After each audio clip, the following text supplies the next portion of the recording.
Hello दोस्तों, आपके लिए एक और नया कहानी। कई साल पहले की बात है। नदी किनारे एक बहुत ही सुंदर सा जंगल था और उस जंगल में बहुत सारी परियां रहा करती थीं। उसी परियों के जंगल के पास एक शैतानों का जंगल था और वहाँ पर बहुत ही खतरनाक शैतान रहते थे। वह परियों को मारकर उनकी सारी शक्तियाँ छीन लेना चाहते थे। एक दिन वह बात कर रहे थे, देखो, इस बार हम लोग सभी परियों को मारकर उनकी सारी शक्तियाँ छीन लेंगे। तुम सब तैयार हो जाओ हमला करने के लिए। जैसा मैं कहता हूँ वैसा करो। उसके बाद वह सभी शैतान परियों के जंगल के ऊपर हमला करना शुरू कर देते हैं। लेकिन वह जैसे ही उस जंगल के पास पहुँचते हैं, उसके ऊपर एक बहुत ही बड़ा कवच आ जाता है और वह शैतान बाहर से ही देखते रह जाते हैं। एक शैतान बोला, इस कवच को तोड़ने के लिए हमें जादूगरनी का मदद लेना पड़ेगा। तुम सब मेरे साथ चलो, हम लोग उस जादूगरनी को खोजेंगे। ऐसा कहकर वह सभी शैतान जादूगरनी को खोजने के लिए जंगल की ओर निकल जाते हैं। वह जंगल में बहुत दूर तक चले जाते हैं। तभी उनको एक जगह एक कुआं दिखता है। वह बहुत ही पुराना कुआं था और उस कुएं के पास उनको जादूगरनी दिखती है।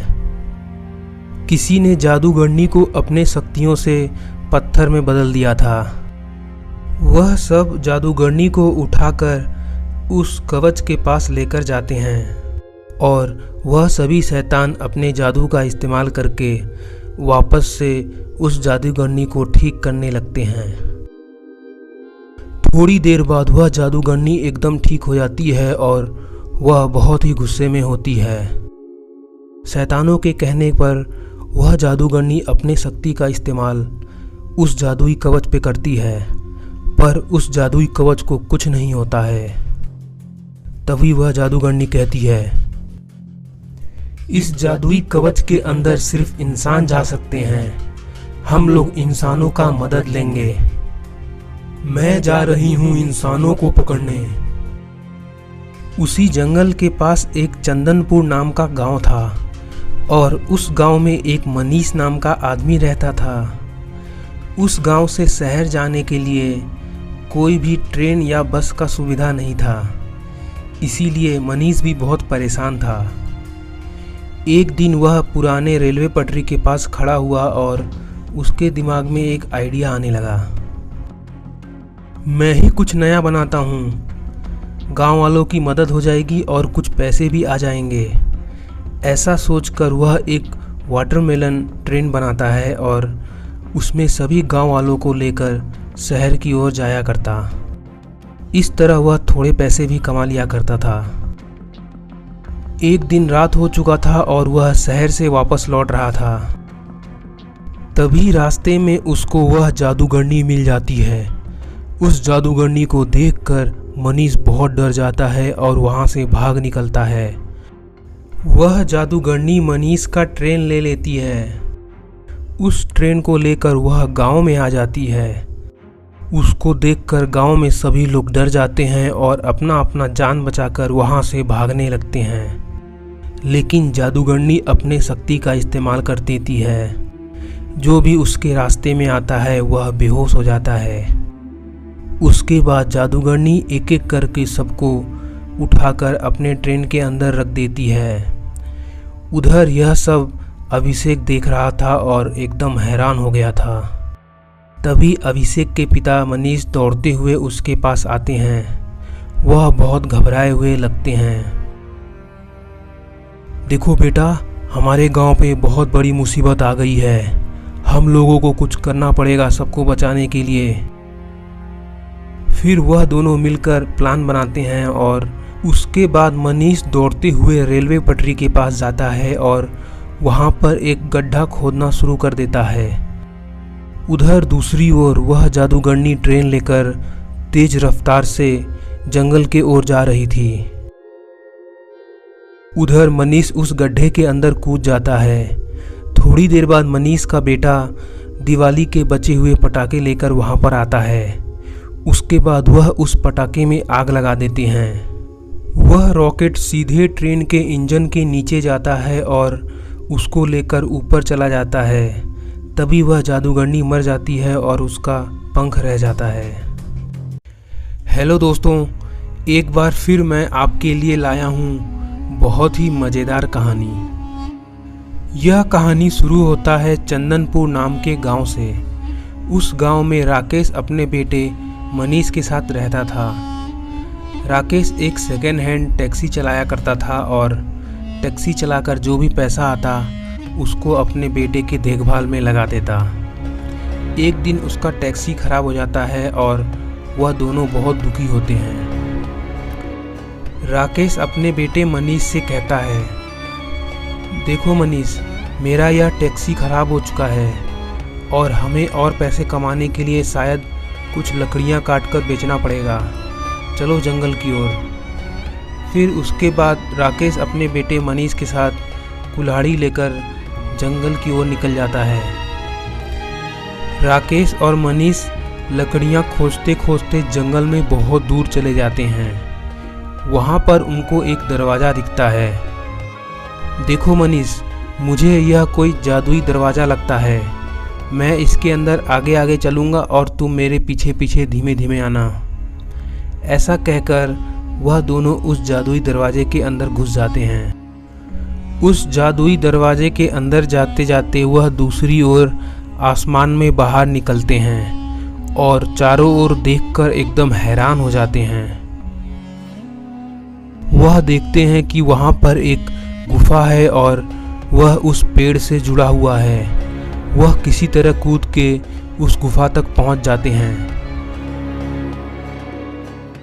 और उस गुफा के अंदर जाने लगते हैं। काफ़ी देर तक चलते चलते वह गुफा के अंदर पहुंच जाते हैं। वहां पर वह एक बहुत ही भयानक राक्षस को देखते हैं और एकदम घबरा जाते हैं, लेकिन वह राक्षस सो रहा था। तभी मनीष के पिता इधर उधर सोने के आम को देख रहे थे और मनीष उस जादुई अंगूठी को देख रहा था जो कि वहां पर पड़ा था और बहुत तेज घूम रहा था। मनीष उस जादुई अंगूठी को छूना चाहता था। जैसे ही उसने उस जादुई अंगूठी को छुआ, वह उसके शरीर में प्रवेश कर गया। वह एकदम घबरा गया और उसके पिताजी भी उसको पुकारने लगे। उसके बाद वह दोनों डर के बाहर की ओर भागने लगे। दौड़ते दौड़ते वह उस जादुई गुफा से बाहर निकल जाते हैं। उनके बाहर निकलते ही वहाँ पर सभी कंकाल जग जाते हैं और वह राक्षस भी जग जाता है। सभी कंकाल और राक्षस राकेश और मनीष का पीछा करने लगते हैं। मनीष और राकेश दोनों दौड़ते हुए जल्दी से वहाँ से भागना चाहते थे, लेकिन उनका स्पीड थोड़ा कम हो जाता है। उधर वह सभी कंकाल भी वहाँ पर पहुँच जाते हैं, लेकिन रास्ता टूटा होने के कारण बहुत सारे कंकाल नीचे गिर जाते हैं। उसके बाद राकेश अपने कुल्हाड़ी से उस रास्ते को तोड़ रहा था। सभी कंकाल नीचे गिर जाते हैं, लेकिन एक कंकाल वहीं लकड़ी में फंस जाता है। राकेश उसको एक लात मारता है और जल्दी से दौड़ते हुए दूसरी ओर भाग जाता है। उधर वह राक्षस भी वहाँ पर आ जाता है। वह राक्षस बहुत गुस्से में था और कूद के पेड़ से नीचे उतरने लगता है। उधर राकेश और मनीष दोनों उस जादुई दरवाजे से बाहर आते हैं। पिताजी, लगता है वह एक जादुई अंगूठी था और उस अंगूठी के वजह से मेरे अंदर बहुत सारी शक्तियाँ आ गई हैं। मैं कुछ आजमा के देखता हूँ। ऐसा कहकर वह उस जादुई दरवाजे को नष्ट करने का सोचता है और उस पर हमला कर देता है।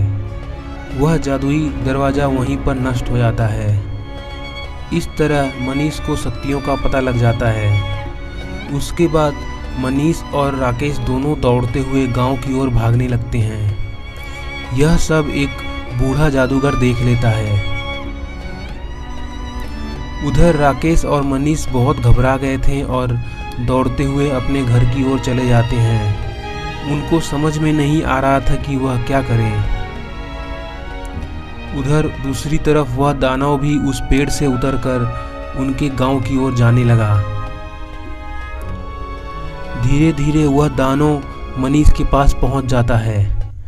मनीष अपने शक्तियों का इस्तेमाल करके उस दानव को घायल करना चाहता था, लेकिन उस दानव पे शक्तियों का कोई असर नहीं होता है।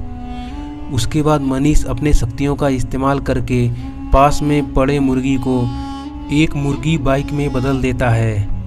उसके बाद मनीष उस मुर्गी बाइक के ऊपर बैठकर तेज रफ्तार से वहां से भागने लगता है, लेकिन वह दानव पीछे की ओर मुड़ के उस मुर्गी बाइक का पीछा करने लगता है। मनीष बहुत तेज रफ्तार से भागते हुए जंगल के बीच में पहुंच जाता है। तभी उसको वहां पर जादूगर दिखता है। वह जादूगर कहता है, मैं तुम्हें उस दानव से बचा सकता हूँ, जैसा मैं कहता हूँ वैसा करो। उसके बाद वह जादूगर उस मुर्गी बाइक के ऊपर बैठ जाता है और दोनों उस पेड़ के ऊपर चढ़ने लगते हैं। बहुत तेज चढ़ते चढ़ते वह उस जादुई जगह पर वापस पहुंच जाते हैं। उसके बाद वह मुर्गी बाइक तेज रफ्तार से चलते हुए सभी कंकालों को गिराते हुए उस गुफा के अंदर जाने लगता है। वहां पर जादूगर के कहने पर पत्थर छूते ही वह अंगूठी वापस अपनी जगह चल जाता है। उसकी वजह से वह दानव वहीं पर सो जाता है और वापस अपने जगह पर पहुंच जाता है।